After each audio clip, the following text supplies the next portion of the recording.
Hey everybody, welcome back to another one of my budgeting videos. The last one, I think, if everything gets put up in order, is going to be my attempt at like my October setup with putting in the stickers and everything. I don't normally do monthly setup videos, so I don't know how well that's turned out. I haven't had a chance to edit it yet, but hopefully you liked it. If not, apologies. I love watching videos like that. I'm just not very good at making my layout look like those. So I kind of tried to do it my own way with Halloween stickers. But for today, we're doing the budget for the October 4th paycheck. It is currently, what is it? It is the 6th, so it's Sunday. So we're a couple days late, but still on the weekend. And so my rule for myself is as long as I get the budget done on the weekend of payday, then I'm not actually late with it. I was hoping to do it on the Friday, but from Friday after work, I had a physio appointment, and basically from that point onwards until still now, I haven't been well. I've had a raging migraine. It's only kind of manageable right now thanks to pain medication, which will wear off. So many things to do before that's no longer working for me. So here is my calendar, just in case you didn't watch the setup video, which I totally understand if you didn't. It is a little overwhelming looking with the larger stickers, but for 1 month, I think it'll be okay. So I have my rent, my 2 paydays, my SUV payments, my NEO bill, my line of credit bill, and my Visa. Now the Visa that's not actually the due date necessarily. It's still, I don't know what the right words are to explain it, but my Visa, it's still showing like last month's due date, which was October the 1st. So my September payment on my Visa was going to be due on October the 1st. And so it's done that thing where it's kind of not staying within the same month right now, and it always throws me off. So I decided to put it on the 30th, just because I thought it's going to be somewhere near the end of the month. I just don't know exactly where. So I just wanted to kind of get it on the calendar. And then once it actually does whatever it is that it does in the app, so now like it rolls over and it shows like the information for October, if I want to, like say the bill is actually due on like the 31st or something, I can just put a little arrow to indicate the 31st, I suppose. Like I can do something or write a little note down at the bottom maybe. But that one I kind of had to guess at. The rest of them are accurate. My paycheck was $1,568.38, which is pretty average for me. And I'm highly enjoying the teeth sticker that are eating the paycheck section, just because doesn't it feel like your budget just kind of eats up all your money, your bills and everything? So let's get started. Okay. So October 4th.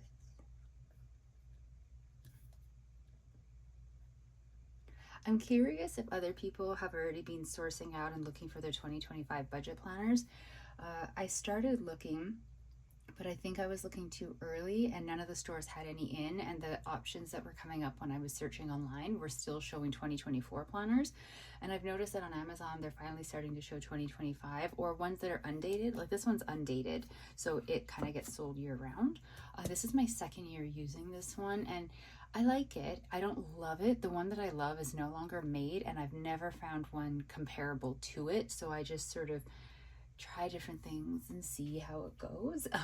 But I haven't decided on one for next year yet, and I want to. I get really excited with new planners for the budget, even though like we are near the end of the year, but we're not that near the end of the year. I don't actually usually buy the new budget planner for the coming year until like somewhere in November or December. So I don't know, I'm just curious if some of you are like ahead of the game and already have it plotted out which one you're going to buy. So my starting balance is $3,785.12. If you follow it all, you know that I have buffer money in there from money that I kept from the insurance check, and then also my mom had given me some money, so I've combined those two chunks of money together to create like a buffer, and I use that buffer specifically to pay my sinking funds and my cash envelopes, and also to cover if something really unexpected pops up that I just out of nowhere, and have to figure something out, but something that is not an emergency, I mean. So I had a hair appointment. This was like weeks and weeks and weeks ago, and I used money from the buffer to pay for the hair appointment, stuff like that. So right now, the buffer starting is $1,943.66. So I always take it out of this column because it's not going to be going towards this part of my budget. And I just like to keep the two columns of math separated. It makes it easier for me to sort of visualize and really see how quickly I'm burning through the buffer. Because the fear is I will burn through it too quickly, and then once I'm back to taking everything out of the paycheck to cover everything, my line of credit minimum payment still won't be low enough that I can actually cover everything with just my paycheck. I'll try to explain that better at some point. And then I take out Stryker's money. He currently has $259.92 in digital money. Stryker is my cat. He has his own cash envelope, and I keep some of it in actual physical cash, and then I keep the rest of it digital sitting in my bank account, so that depending on if I'm buying something for him online or if I'm buying it from a store, which way I'm going to be paying for it. So I'm always very careful to not touch his money either. So this is leaving me with an actual starting balance of $1,581.54, and now is where we're getting into the budget. So the first thing I always do is pull out half my rent.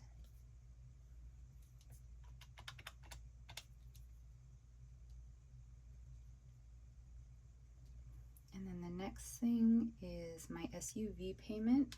So my SUV payment is an auto withdrawal, and it comes out the Tuesday after every payday.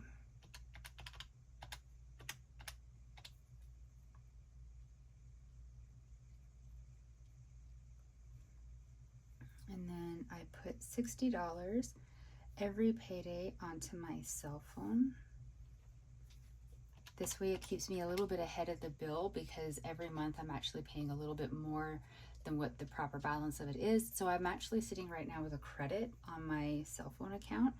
And the idea is that, you know, when I'm having a really hard struggling month, hopefully the credit will be high enough that it actually covers my entire bill for that month, or if not, at least it covers like a portion of it.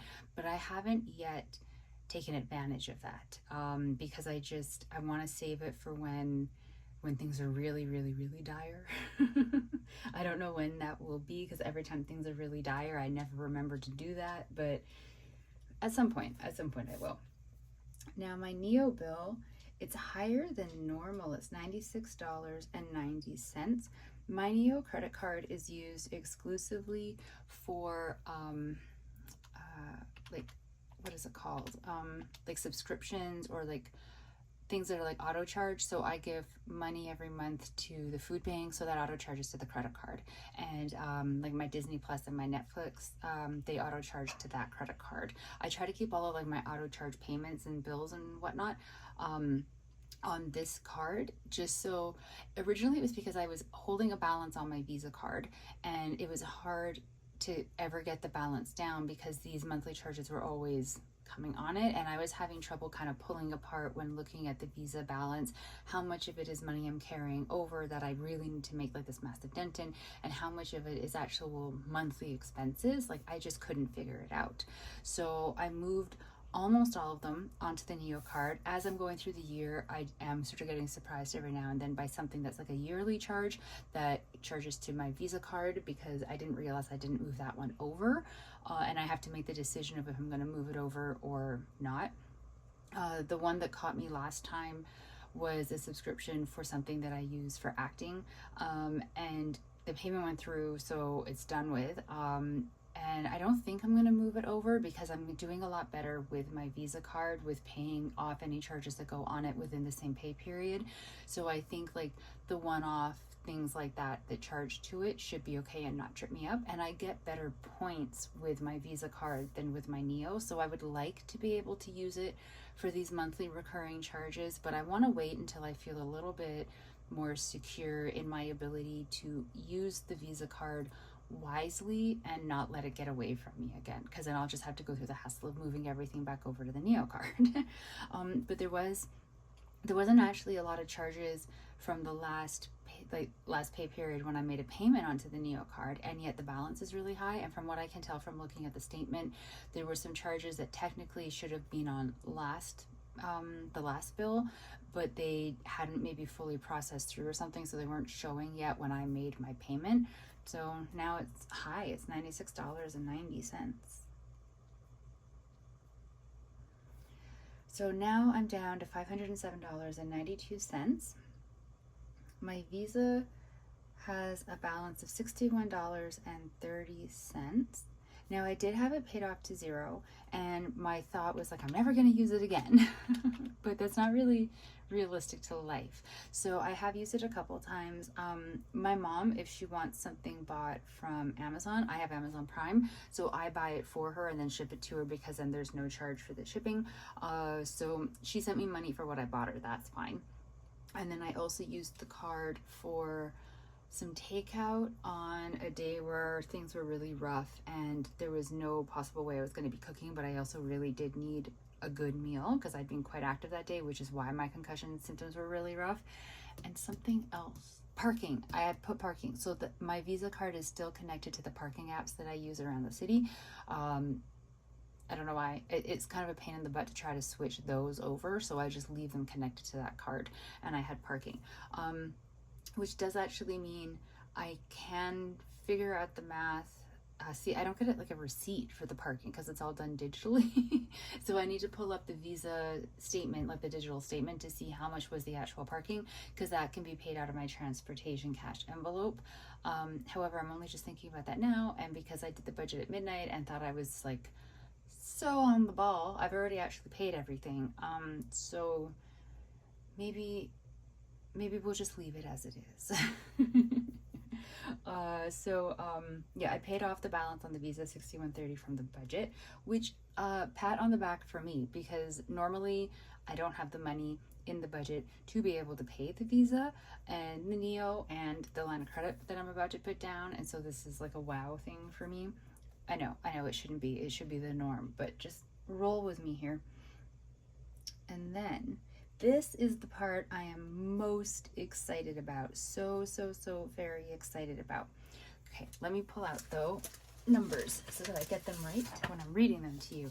Okay, this is the payment that I am making on my line of credit out of my regular budgeting money. This isn't coming from the buffer. This isn't coming because my mother helped me. This isn't coming because I somehow magically created a second stream of income.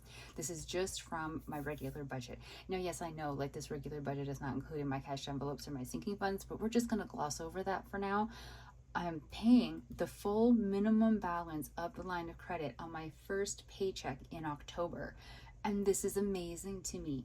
So my line of credit, if you don't know, is like my biggest debt right now, and it is the thing that I am most actively trying to pay down. It is currently at a balance of $21,122.83, which hurts my brain, and I really need to get rid of this debt. It is my one driving goal with my budget, is to pay off this debt without messing up everything else to do it, because then I'm just in trouble in other ways. So I had calculated out how much I would need to pay on every paycheck if I was going to pay off my line of credit debt in 1 year, 2 years, 3 years, or 4 years. I couldn't do anything higher than 4 years because the payments would not equal enough within a month to cover my minimum monthly balance. So it had to be 4 years or under. So usually for the past little bit since I did those calculations, which I did them in August, and I've really been trying to really focus on this line of credit, I'm usually making the payment that was calculated out for the 4-year payoff plan, which is $292.94, and that has been hard to do. There have been a couple times where I've managed to like pay a bit more, but not often. So it's still fine. Like, I am fine. If those are the payments that I need to be making, those are the payments I need to be making. I'm going to get there. Now, having said all of that, I got paid out for some lost wages for my CBC for a car insurance, a car accident that I was in, insurance, this whole thing. And so that's where like a good part of my buffer money has come from. But I also was able to put $2,000 of that check onto my line of credit last month and make like a nice dent in the line of credit. Now, that payment plus my regular payments on it last month brought my monthly payment down to $422.46, because originally, let me find September's numbers. Not originally, but in September, it was $467.57. So it is coming down in chunks. It's still above 400, and I was really hoping to get it into the 300s, but it's still lower than it was. And so I'm excited for this. And in this budget, now this is not going to happen every time. I'm aware of this. It's just some kind of weird anomaly, and I'm going to take it and run with it. I am able to pay off not the calculated amount for paying off the debt in 4 years, but the actual full minimum monthly payment. And what my goal is in paying off this debt is every paycheck to be able to pay off the minimum monthly payment of the line of credit, which means then that every month, because most months have 2 paychecks, I'm paying double the minimum monthly payment onto the line of credit and making a really nice, solid, consistent dent into the principal balance sitting on this line of credit. There was a lot of rambling, and probably I could have said that in a much easier, succinct way, but that's just how it came out of my brain. Sorry. But anyways, the point is that I'm very, very excited because I made the actual minimum monthly payment onto the line of credit. I was able to do that. Now, having said that, it left me with $24.16 as my rollover. So if I didn't have the buffer, I probably would not have done this, because $24.16 left sitting in the account is a very small amount of money in case something goes wonky. Like, let me think, like what is it called? Like the monthly interest, no, what is it called? The checking account fees, like the bank fees that get pulled out of your account every month just because the bank can do that. Like those come out, and I never really know when they come out, but they seem to come out more towards the end of the month, so I'm pretty sure I'm safe with that right now. But yeah, so if I didn't have the buffer, because my buffer lives in this checking account, so if I didn't have it, I probably would have made like the 3-year payment, which is, what is that one? $372.40, because that would have left me with a little bit more rollover just in case something went wonky with like my math. And that still would have been absolutely amazing to be able to jump up from the 4-year to the 3-year would have been amazing, like just on its own. But to be able to do the actual full minimum monthly payment just kind of blew my mind last night, and it was so great because I went to bed with such like this happy thought of like, we are doing this. This is getting done. We have made an actual difference on the line of credit to the point that like the minimum monthly balance is now something that at least this time with this paycheck on this weekend I was able to pay off, which means whatever payment that I make 2 weeks from now on my next paycheck in October is all just going to like the debt. It's not going to like the interest, like it's going to like the principal balance of the line of credit. And I'm just, can you tell I'm really excited? I know I just keep saying the same sort of thing in slightly different ways over and over, but I'm just so incredibly excited that I was able to do this. I didn't think I'd be able to make the minimum monthly payment on the line of credit until it got down somewhere in the 300s, and I thought even then it would be a total stretch. And this is a stretch, don't get me wrong, but I was able to do it. Like, I'm okay with this 2416, because I have the buffer, so the buffer will kind of cover my butt if I've done something wrong. But also, like, it's just, it blows my mind. I'm so excited, you guys. Like, it's working. I love this because there's actual proof in the budget that the steps that are being taken are making a difference. And okay, I'll shut up about it now, but just so excited. Okay, now let's do the buffer. I'm gonna put it up here. Okay, so the buffer has a balance of $1,943.66. So I'm pulling out $176. 1,943.76. And this is for sinking funds. And then I'm pulling out $314. It's so much money for my cash envelopes. And I will explain all this in just 1 second. So it's leaving me with $1,453.66 sitting in my buffer. So still an absolutely lovely number. And now let's go down here and cat hair everywhere. I'm going to break down my sinking funds and my cash envelopes because the numbers have changed a little bit. They're not a permanent change. They're just for right now. So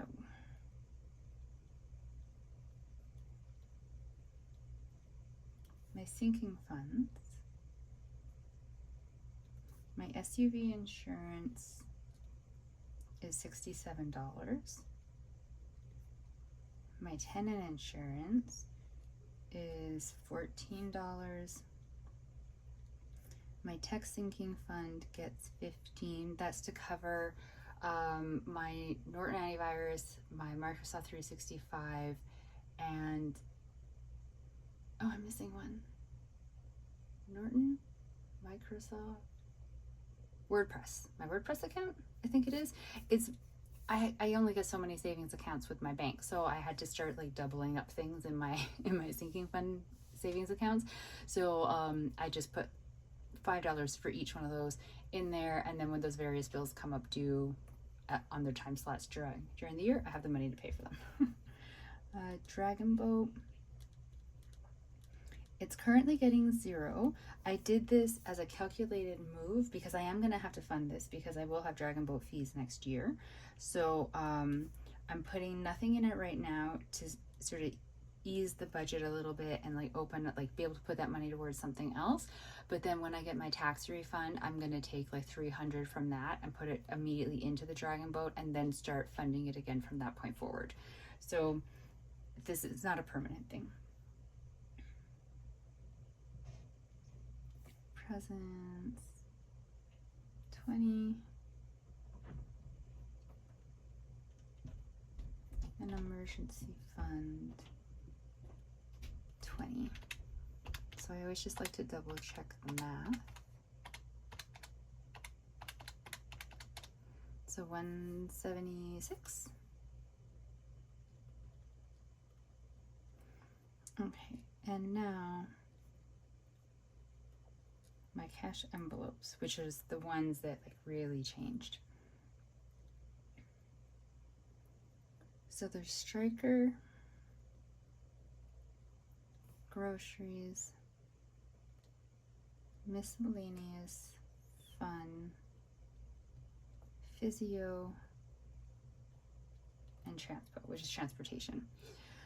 So Striker, he always gets $32.50. Groceries gets $120. So this is for the 2 weeks.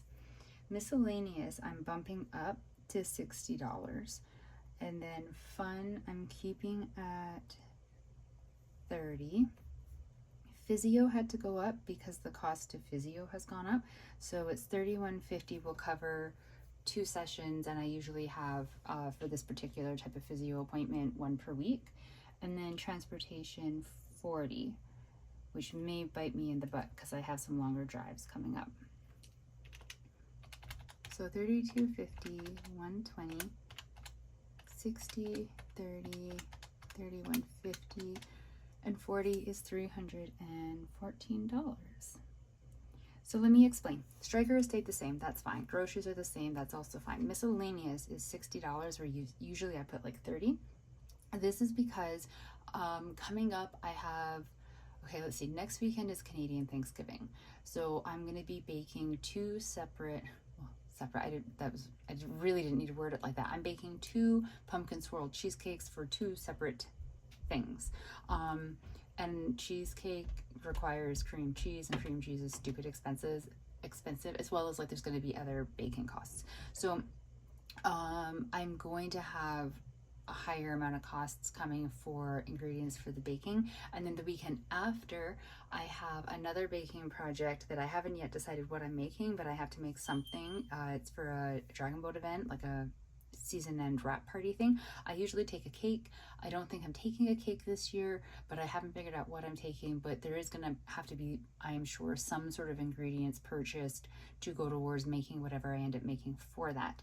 And then on top of all of that, Thanksgiving, my friend, she's too funny. She found all these really cute, like spooky season crafts, like grown up ones, not like kitty ones, and sent me some pictures. And she's like, "Do you want to come over on this Sunday and we can like sit and do crafts and have fun, and then I'll make dinner?" And I just thought it sounded so cheesy, but in like a good way. So I'm gonna go over to her place. We're gonna go to hit at the dollar stores and some craft stores to get supplies, and then we're gonna go back to her place and we're gonna sit and do crafts. And then she will cook something for dinner, and I will have brought a dessert. She's getting one of the pumpkin swirl cheesecakes. So yeah, like it's so ridiculous. I can't wait. It does mean though that I'm gonna need money for like the crafting supplies, um the ingredients for the cheesecake, and I don't know, like whatever else might pop up on this little excursion of ours. So I bumped up the miscellaneous. I didn't want to bump up the groceries for that to be covering the baking supplies necessarily, because I don't know exactly how much baking supplies I will be purchasing. And I just didn't want them to get lost in the grocery money or overwhelm the grocery money, like have me sort of buy so many things that I actually don't have enough money for like my regular groceries. So I thought I would put that money in the miscellaneous and pull from there to be spending it. And then for the fun category, I left it at 30. I know I've talked in a previous video, I think in the monthly set it video, about how I keep putting 30 and I'm supposed to be putting 60 because this is bi-weekly, and 30 is actually what I need per week, not per 2 weeks. And I keep forgetting and putting 30. And so I actually thought about bumping it up to 60 this time, but the reason I usually need it for 60 is because I go for brunch every Saturday with a friend, but she's just had her baby, so we're not doing brunches right now. And so I don't have like a sort of an automatic or guaranteed social event every weekend right now, because I did that with her. So during the week, I don't really do much beyond work and going to various physio appointments. And then it's just kind of a fluke that next weekend there's Thanksgiving, so I have something that's happening. And then the weekend after is the season wrap party for my dragon boat team, so I have something happening there. Otherwise, I wouldn't actually have really anything happening if it was just a normal month without the holiday and without the season and wrap party. So I wouldn't really need to bump up the fun money. And so I think the money I've put in miscellaneous will cover for the extra expenses needed for those events. I'm hoping. If not, then I will pull from the fun money to help cover everything. But the miscellaneous and fun categories are there to cover for all of these upcoming events. And I just have to be really like mindful of where I'm spending the money, because there's not an unlimited amount. I haven't given myself some massive amount of money. Like I'm still gonna have to be cautious, which is fine because I need to learn how to be cautious. But yeah, so this is my budget. I still have a bunch of money left over in buffer, which is great for the upcoming months. Still super excited about that payment I was able to do on the line of credit. This is the breakdown for my sinking funds and my cash envelopes. Oh, and I think I'm gonna put just a little note here. I upped miscellaneous to cover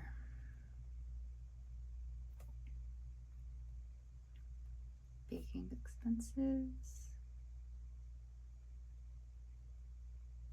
for Thanksgiving and Twisted Hips party. Okay, so that is the budget. Where's the end of this book? Let's get it opened up so we can see it properly. So yeah, I think that this budget has turned out really well. I'm really happy with it. I'm still also enjoying the stickers, in case you're wondering. You're probably not, but I look at them and I get a little bit of a grin. But this budget, I feel like it has worked out exceptionally well for me, and I'm very excited about it. So thank you so very much for following along with this. And if you have stuck it out through the end of this video, gold star for you, especially since I sat here for a good 5 minutes just freaking out with happy thoughts about the payment on the line of credit. But I am very happy about that. So you got to celebrate the things that make you really happy, I think, especially with something that is actually quite serious. When budgeting, like figuring out your money and paying off your debt, is like quite a serious thing. So I think celebrating the little parts of it that make you happy make the whole process a lot of fun, which means you're going to stick with it, or at least it does for me. But that's just me. I will stop rambling now. I hope everybody is having a really great day and that your budget is going really well for you, whatever it is that you're working on, debt payoff or building up a retirement fund, whatever it is. I really wish all the best for you. Thank you so very much for sitting through this with me. Stay safe out there. I will talk to you later. Bye.